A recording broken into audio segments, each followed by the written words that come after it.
Okay, so you want to own a ski resort. Land, lifts, lodges, and one input you can never control, buy insurance against, or negotiate with: snow. Every other resort in your library, beach resorts, hotel resorts, sells a product that exists whether or not the weather cooperates. A ski resort's entire product is the weather. No snow, no mountain.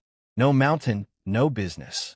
That single dependency has quietly bankrupted resorts for a century, and it's also produced one of the most clever business model pivots in all of tourism. Here's the traditional economics. You need land, usually leased from a national forest or state agency, rather than owned outright, plus lifts, grooming equipment, and, increasingly non-optional, snowmaking infrastructure, since natural snowfall alone is no longer reliable almost anywhere. Revenue comes from lift tickets, ski school, rentals, dining, and lodging, layered on top of the mountain-away retail, and parking layer on top an airport.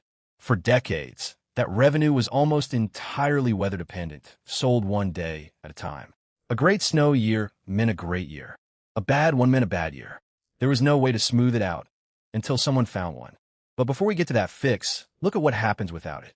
In November 2025, Whitecap Mountains Resort in Wisconsin, once known as the snowiest ski area in the state, filed for Chapter 11 bankruptcy. This wasn't a poorly run business. Whitecap had operated for decades relying on heavy lake-effect snowfall instead of expensive snowmaking equipment, because historically, it simply didn't need it. Then the weather stopped cooperating. During the 2022-23 season, the resort sought 260 inches of snowfall and brought in $1.4 million in revenue. The very next season, snowfall collapsed to under 30 inches, and revenue collapsed right along with it, down 86% to just $197,000. One bad winter wiped out nearly the entire business. The resort's owner described it plainly. They were running snowmaking machines around the clock through the Christmas and New Year's holiday week, their single most profitable stretch of the entire year, and then warm weather melted it as fast as they could make it. No snow insurance exists that fixes that. The mountain was fine. The weather simply didn't show up. That fragility is exactly the problem Vail Resorts set out to solve back in 2008, when it launched the Epic Pass. The idea was almost absurdly simple.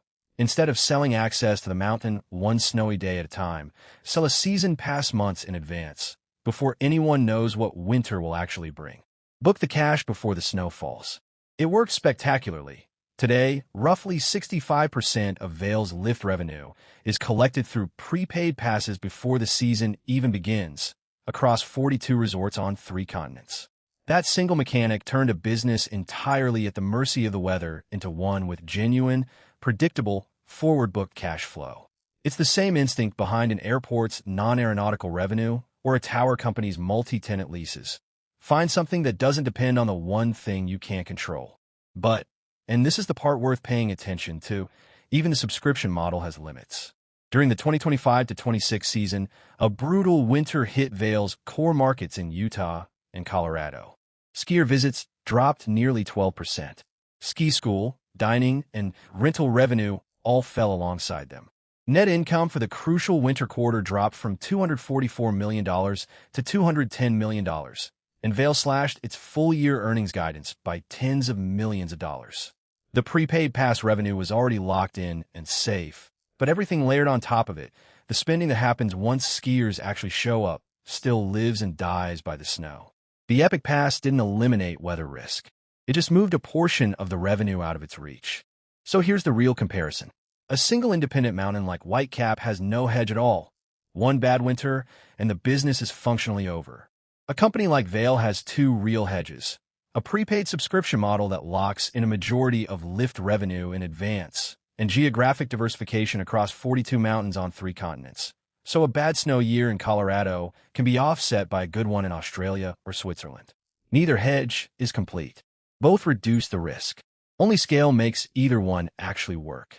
So if you do decide to buy a ski resort, understand what you're actually buying. You're not buying a mountain. You're buying a weather derivative wrapped in real estate. And the only real protection against it isn't insurance or snowmaking equipment or even a clever pricing model on its own.